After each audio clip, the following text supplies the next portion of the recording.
Prime Minister Modi today hit out at the Congress over the handover of an island called Katchatheevu to Sri Lanka.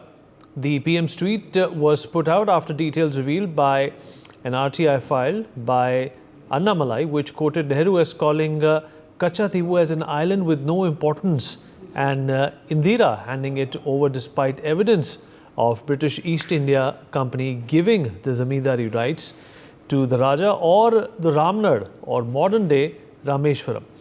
Mr. Kharge responded asking the Prime Minister what the Modi government has done in the past 10 years to bring it back and link the outrage to elections. The harassment of fishermen by the hands of Sri Lankan Navy has been a boiling issue for years, especially in Tamil Nadu.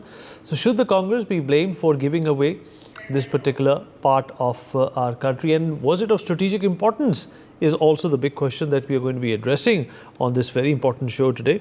Lieutenant General Raj Shukla, former Army Commander, joins us on the broadcast. Major General Dhruv Katoch is with us on the show as well. Major Muhammad Ali Shah, defence expert, joins us on this all-important issue. Last but by no means the least, Mr. Pathikrit Pine, international affairs expert, is also with us on the broadcast. General Katoch, I'll begin with you, sir. So apart from, the political tutu-meme that has been ensuing between the Congress and the Bharatiya Janata Party, giving away any piece of land which is close to Sri Lanka at any point in time could have had some strategic recall and repercussions. Do you still think that this was a big mistake that we made? Thank you, Vineet. Yes, I think it was not just a small mistake. I think it was a huge blunder. I mean, regardless of the strategic significance, which I'll come to a little bit later, the point is very simple. No country barters away its territory without a quid pro quo. And the ostensible reason given at that point of time in 1974 when it was ceded was that Sri Lanka is an important neighbor, and we need to have good relations with it. Now, that I think is a very spurious argument. We don't barter away our territory simply on the basis of building good relations with small neighbors. That is not done. So I think the rationale behind it, I think, was faulty. Historically, the evidence is very strongly in favor of India because, as you have already stated, it belonged since 1705, I think, to the or 1605 to the Ramnad and which is now the present day Rameshwaram. So for any country to have given it away, I think was wrong. Secondly, ultimately, when they both came under the British East India Company or British India at that time, and there was a dispute between India and Sri Lanka as far as fishing rights is concerned. And that time, the dispute could not be resolved. That is in 1921. It could not be resolved. So what is the hurry in resolving it now? So the question is very straight. We don't give away our territory simply in order to build good relations. That is one. Number two, today the strategic significance is far greater because the Chinese have entered into the fray. They are getting closer and closer to Sri Lanka, despite what the Chinese have done financially to the small island kingdom. And the Indian fishermen in Tamil Nadu, they have been consistently harassed by the Sri Lankan Navy. Basically, as and when they go to that, they have fishing rights actually there. They can go and dry the nets, etc., on this island. That is part of the agreement. But every time they go there, the Sri Lankan Navy, there is a harassment from them. We must also remember that it has been stated it is a very small piece of land, just about 185 to 85 odd acres. But the point is not that. 12 nautical miles from there is your sea territory, that belongs to us. So when you take it into those terms, it comes to about more than 200 square miles of sea area, which our fishermen could have used for fishing, which is now which has been ceded to Sri Lanka. So I think this is a very lopsided agreement, and I'm not sure what can be done about it now. But it is important that it be raked up, and if something can be done, I feel it should be done. Vineet. Lieutenant General Shukla, on one side, China is ambitious enough to do the salami slicing that it's used to, take over territory that doesn't belong to it. Should India also be thinking of something similar, especially towards a part of a land that once belonged to us? Vineet, apart from what General Katoch has said, I would like to highlight two things. One is from history and one is to the future. From the history, the issue is that we did not, even when we entered into the agreement, forget the rights and wrongs of it, we didn't go into the detailings. So, the dispute arises from the fact that here, the island lies very close to the edge of the EEZ, and the international maritime boundary line was not clearly demarcated. The fishing rights were not sorted out. And this problem is going to get only deeper and worse if we don't attend to it. And a good metric to see what could happen is the South China Sea. In 2016, when the Permanent International Court of Arbitration in The Hague pronounced its judgment on the South China Sea, though by that time it had become an issue of sovereignty, it very interestingly said that the issue is basically one of it is a fisheries dispute. And analysts thereafter said that South China Sea, the whole problem is about politics, petroleum, and proteins. Now, as India's maritime profile grows, we have been a continental nation for far too long. In all our maritime disputes, we have to look at these issues. The Pork Strait is a place where there is both indigenous and migratory fish species. These issues are only going to enlarge. The Spratly Islands, people say, is not about sovereignty. It is a matter of which fish appears on Asian menus. So the larger point here is about, there are other discoveries going to be forthcoming: oil, energy, fish. And here we have to pay careful attention to it. Now, let bygones be bygones. Let's see what could be done. And I think in our context in 2016, we set out a joint working group, which was to resolve it. General Katoch mentioned this issue of, boats being seized by the Sri Lankan Navy, fishing nets not being returned. These are minor problems, but they enlarge into larger issues of sovereignty. We've given our fishermen 5,000 GPS, yet there is unintentional crossing. And we have to be extremely careful or it will enlarge into a larger dispute. And you have to just look into the South China Sea, the East China Sea, why those disputes are growing. In fact, people say that the South China Sea is the next Persian Gulf. So the Pork Strait could become the South China Sea at some point. And therefore, my point is it just is not a matter between the center and the state of, federal legislations, but it could also assume grave international dimensions. And therefore, we must look at it very carefully. One possible resolution with the Sri Lankans, the diplomatic level, would be what Deng proposed. He said, let these sovereignty issues lie low for a while and develop a joint administration between the Indians and Sri Lankans to first sort out the fisheries dispute and then take care of the other issue, So the basic 2 points I want to make, one is from history, that, this so-called magnanimity almost always backfires if you don't go into the detailing of these agreements. And if you have to look at it prospectively, these minor disputes could enlarge into things like the South China Sea. One short point I'd like to make about our coast guards. If you see the experience of what is happening in the South China Sea and the East China Sea, how the Chinese have stepped up their maritime fleets, coast guards, which are tools for maritime coercion and not coastal security.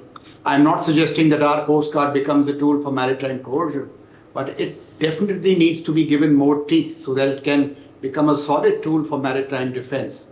So in resolution of this dispute, both science-based resolution, naval diplomacy, and giving more teeth to the Coast Guard, all these three things need to be done in my view. Great points there, sir. Appreciate that. Pathikrit, like Lieutenant General Shukla said and General Katoch also said, there are obviously maritime repercussions to this as well. It is being politicized at this point in time. But the fact of the matter is that it's not the size of this land that matters. It's perhaps, the lack of, basically owning or having some sort of responsibility to this piece of land, which is really the concern over here, isn't it? Vineet, first of all, during the time of Pandit Nehru, I don't know what kind of presumptions they had. But first of all, any kind of land when you give away, it requires the ratification of the parliament. The question in this case is, was it ratified by the parliament? And to the best of my understanding, Katchatheevu was given away without any kind of ratification from the parliament. You cannot give away.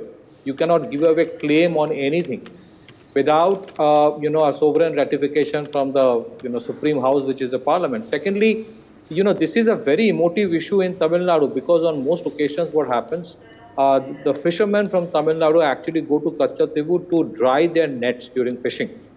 And that is the time the Sri Lankan Navy creates a lot of problems for them. I don't know where the Sri Lankan Navy gets this courage to actually do this, because perhaps the legacy issues, for decades in the past it was allowed, and India in the past did not do anything. Today maybe the situation might be a little better. But the bigger question is this: Sri Lanka as a country may not be an adversary, but we have seen the way China armed twist Sri Lanka, that in spite of Sri Lanka's best intentions, sometimes it is absolutely helpless. We see how they allow the Chinese to dock their so-called research vessels, which are nothing but spy ships for, getting a lot of information. Every time there's a no time announced for any kind of missile test, they do a lot of surveys, maritime surveys for the submarine routes. Eventually, they aspire to create a situation where a large number of Chinese submarines will be, coming in the vicinity of India's exclusive economic zone. Now, imagine the kind of debt trap Sri Lanka right now is in, created by China, and China is not giving them any kind of haircut. So imagine this: if tomorrow China says that, okay, on the condition that has been imposed by World Bank and IMF, I am okay to give you a haircut, provided in Katchatheevu you allow me to set up something. They say, no, this is just a civilian research institution that I'll set up, nothing more, and that is how China comes in. So tomorrow, if Sri Lanka allows China to set up something in Katchatheevu, will it just remain a local issue, or then it becomes a strategic issue? And that is why, during the time of Jawaharlal Nehru, when it was said that he did not believe there was any strategic importance to it, I think it was very myopic in the nature, with all due respect, because the dimensions of what is strategic keeps on changing. And today, as things stand, in the Asian theater, it is inevitable that over a period of time, there will be severe face-off between the Chinese and the Indians. China has severe shortage of food because of the terrains they have. Their dependence on maritime, collection of resources is profound, is big. And that's why they send a large number of fishing ships all across the world. They actually create devastation wherever they go for the ecology of the sea. They can do that in this place as well. So it was short-sightedness of the past, which is creating a trap for the future. Sri Lanka, given its condition, may tomorrow say that, okay, this was given to us by Indira Gandhi, so today we have a sovereign ownership. If I give it on lease to Katchatheevu, what has India to do with this? Now, in that kind of a situation, what happens next is anybody's guess. And that must be kept in mind. Second thing is, like what the Congress is saying, that why has not it been raked up in the past? Look, just because it has not been raked up in the past doesn't mean it should not be raked up now. There are many issues that has been addressed in the last 10 years. There are many more issues that will be addressed in the next 10 years, I'm sure. So there are things that happens in a calibrated manner. There are parallels some people are trying to draw between Katchatheevu and what is happening along the Illicit. First and foremost, in case of Katchatheevu, what has happened is that India has given up its claim. Now, when you give up your claim, that is horrendous. And unfortunately, the reality is this: during the 70s, 80s, 90s, even probably a decade back, people didn't have much interest in geopolitics. In the absence of social media, it was all too easy to do all those things and keep it away from the glare of people, because most of the time, so many jargons used to be used on issues of international affairs by saying that, no, the common man will not understand this. So it was okay that time. It was very convenient for the people in the power to do whatever they wanted to do. Today, because of social media, because people have become far more aware of the implications of foreign policy, of the implications of geopolitics, that the common man has started taking interest. Therefore, when Prime Minister today talks about Katchatheevu, it creates a resonance. It creates major resonance, which is not just in Tamil Nadu, but across the country. And that is where perhaps Congress is a little uncomfortable with it. So what we can do about it? Well, over a period of time, I'm sure some solutions will come out. It does not mean that we go for a war with Sri Lanka. It's not so. But as General Shukla rightly mentioned, a joint administration or something like that should be worked out primarily for two reasons. Let the fishermen of India also have some leeway in that place and ensure at any cost that place under any circumstances should not be given by the Sri Lankans to the Chinese, because the propensity of the Sri Lankans right now is for whatever the Chinese give, a few $1 billion or a few all right, but they can give away. All right, Mohammad Ali Shah, this is Sri Lanka that we're talking about. You know, they've given away Hambantota to China. This is a small piece of land, and look what India has done for them when they were, going through an extremely, debilitating economic crisis. Vineet, you are absolutely right. I totally concur 100% from what General Raj Shukla said. Very right. One of the best and the most sensible and mature analysis I've ever heard, Vineet. So the very fact is, I will just, since he mentioned about history, I'll take you back again. And it's the product of the 14th century volcanic eruption, Katchatheevu, which is relatively new in the geological timescale.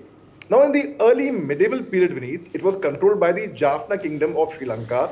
And in the 17th century, the control was passed to the Ramnad Zamindari based out of Ramanathapuram and the which is northwest of Rameshwaram. Now, if we see, the only structure on the island is an early 20th century Catholic shrine, that's St. Anthony's Church, which is very famous over there, in fact. Now, during an annual festival, the Christian priests from both India and Sri Lanka, they had conducted a service, and the devotees from both India and Sri Lanka had made pilgrimage. Now, last year, in 2023 only, I would say again, 2,500 Indians had made the journey to Katchatheevu from Rameshwaram for the festival. Now, Katchatheevu is not suited for permanent settlement, as there is no source of drinking water on the island, and even though it might be small, but the very fact it is our land. So the mistake, the agreement that the Congress had done in the 70s, it was, I would say, a grave mistake. It was a blunder in goodwill or whatever, I don't know. But the very fact was a blunder. Now, Katchatheevu is a 285-acre uninhabited speck in the Park Strait. Now, which is between India and Sri Lanka. It has more than 1.6 kilometers in length and slightly over 300 meters wide at its broader point. It lies northwest of Rameshwaram and about 33 kilometers from the Indian coast. It's about 62 kilometers southwest of Jaffna and the northern tip of Sri Lanka, and 24 kilometers away. Okay, all right. These are facts that you're stating which are publicly available. But General Katoch, once again, I would like to bring in, General Katoch, the India-Sri Lanka matter in this particular situation as well. Considering the relationship that Sri Lanka has enjoyed with India over the last few years, do you think this is perhaps a ripe time for both these countries to hash this out and, practically so in India's favor? Well, yes, I think it is high time. You see, for a very long time now, India has always has been helping its neighbors. But what you're getting in return is there is absolutely no quid pro quo. It is a one-way street. And it is because India has been considered to be weak and, amenable to be pressurized that these activities go on. Now, the Sri Lankans give you a threat. If you don't do this, then the Chinese will come and should you help us in this way. The Maldives are trying the same tactics. I think it's time to tell all these countries, listen, it doesn't work anymore. Now, the Indian Navy, as we have already discussed in your channel with you, what a marvelous job the Indian Navy has done as far as the Somali pirates is concerned and in rescuing, in relief and rescue operations. Now, I see no reason why the Coast Guard cannot be deployed here to ensure that nobody has the guts or the courage to arrest Indian fishermen who have gone there, which is also part of the agreement. The agreement gives the Indian fishermen those rights. And despite that, okay, if there's some minor infringement and all that, you find the Sri Lankan Navy coming in and arresting these people, making it an international issue. I think then the Indian Navy should, or the Coast Guard should go and arrest those fellows who are arresting our chaps and tell them there will be no nonsense like this accepted. I think India has to start behaving like a big power now. We cannot start all the time start thinking, okay, I want to be the good boy in class. I'll give everybody chocolates. And if they throw stones at me, I will show the other cheek. We will not show the other cheek. I think those days are over. We will tell them, you behave. We will help you in a spirit of cooperation. But beyond that, no. And if you can have a joint mechanism, well to the good. Otherwise, I think India must act unilaterally for what is its self-interest. This is a vital area as far as India is concerned. The area is small. It is the seas around it which are large. And the way the Chinese can extend small little islands into air bases over a period of a year or 2 years, well, that can happen here too. And that gives them great access directly onto the Indian coast, which in my view is totally unacceptable. We have to take action, and we have to take action now. Right, absolutely right. And Lieutenant General Shukla, in the light of what's going on between Sri Lanka and China, how do you see these historical mistakes, from the current prism of geopolitics in South Asia? See, I'll make 2 or 3 quick points. One is, in terms of international diplomacy, the lesson is that there should be no shortcuts, not only parliamentary endorsement, but I believe in the case of this Indira Gandhi Bandar Naike Maritime Agreement of 1974, even assembly approval was not taken. So due process, respecting legislation is extremely important. The second point, while I quite agree with General Katoch's basic argument of India now beginning to think like a big power, coming out of its defensive crouch, what's been done in the Red Sea is, of course, brilliant. I would just like to nuance it. I would say that with our immediate neighbors, we have to be, I would say, not chocolates, but better give and take. Because whatever Sri Lanka, and we should be watchful of what's happening in the Maldives, all this is not innocent. I mean, we know that the Chinese hand is behind it. So with the Sri Lankans, we have to look at the dispute differently. There is unregulated shipping, fishing, unreported fishing, the linkage with drugs. Now, that's an entirely different ball game. But if there is any evidence of Chinese, strategic intervention, geopolitics coming in, then we have to be ruthless, whether it is on the island or even beyond.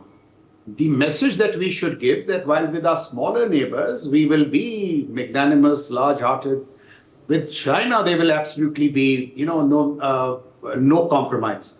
Because if China is showing the guts to come and interfere with our maritime periphery, we really have to stand up. And the earlier we do it, the better. One last point, why I say this. Chinese wolf warrior diplomacy and its coercion in South China Sea and East China Sea has really backfired. It doesn't pay with the smaller neighbors.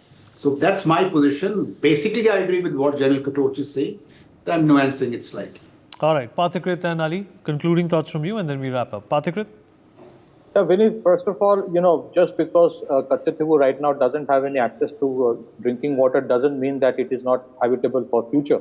Singapore as a country is one of the most successful island nation. It doesn't have access to it doesn't have its own repository of, drinking water. It takes it from Malaysia, and strategically it is very powerful enough to ensure that Malaysia cannot deny it ever. I think on a larger perspective, it has to be somewhere a little carrot and stick.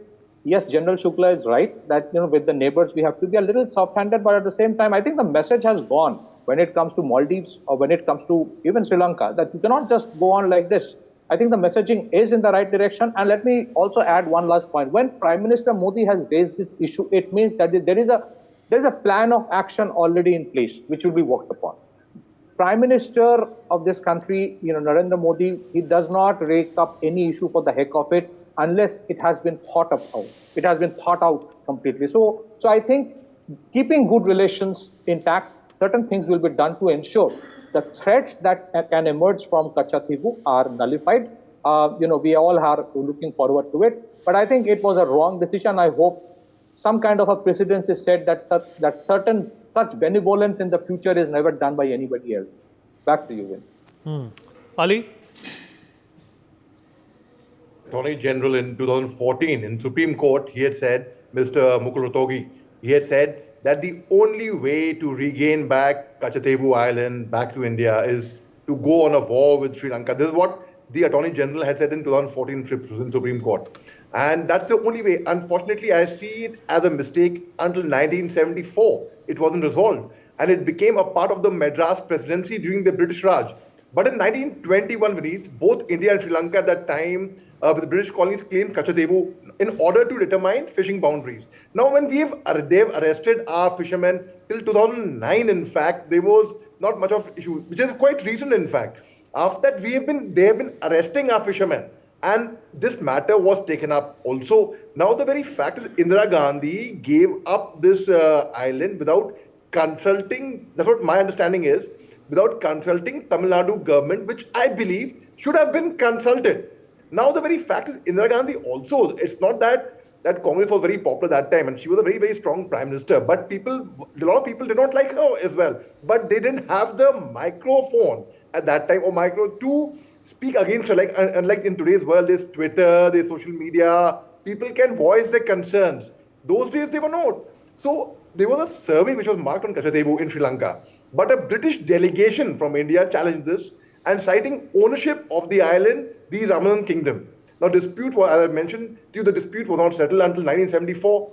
Now, the very fact is we have been trying now, the issue has raked up now. So people would ask, why now? Well, it's not about why now. At least some point of time it's raked up. It's our territory, it was our land. So the very fact is there would have been no problem if, like in a democracy, if you consult people, if you take their suggestions, the state government for that matter, then it's fair enough. I mean, one can concede with it. But now it has angered a lot of Indians because our inch of a land, we as soldiers, we die for it. Now again, the very fact that the Indian Navy has been doing a great job in show that as we speak right now at this point of time, there are over 5,000 naval personnel deployed in operations in sea, risking their life. There are over 800 flying time of our aviators who are totally unmindful of their own personal safety. So now tell me one thing. It's a very, very logical question I would put up to the entire country, in fact. See, being totally apolitical about anything, but is it fair enough to concede to any inch of a land which actually originally rightly belongs to us? And later on, we are questioned of it. It was our magnanimity, it was our generosity. I would like to conclude quickly by citing an example. You know, I know of a family in Mussoorie who have a house down and up. And now the owner of the house gave a bit of their entrance of a land to the neighbors thinking, okay, he will get exclusive passage at least because there was a common passage. But that was again, now whether you perceive it as a good gesture with a larger picture or you see it as a great points, Ali. Obviously, everybody's weighed in with important observations and suggestions on how this could pan out in retrospect, of course, as well as for the future. For more such videos, subscribe to the NewsX YouTube channel, hit the bell icon.